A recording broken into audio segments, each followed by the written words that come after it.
This morning, the Prime Minister announced a $415 million road package for Queensland.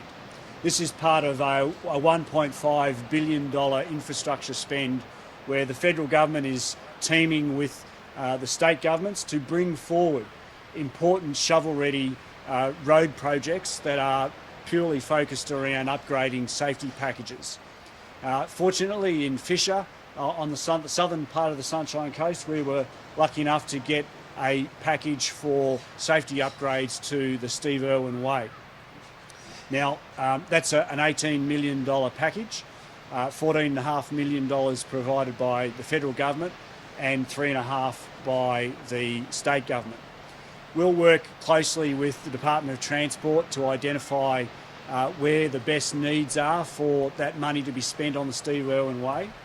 But, for those of us who've lived on the Sunshine Coast for any length of time, those of us know that the Steve Irwin Way can be a very dangerous stretch. In fact, the start of this year, or it may have been towards the end of last year, we saw a death from a cyclist.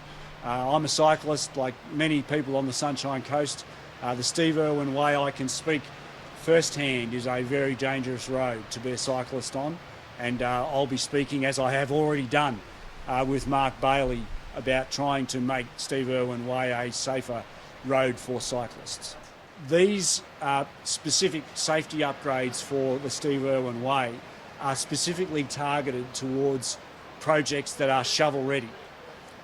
These are works that will actually commence in September, and they'll be finished somewhere around about June or July of next year.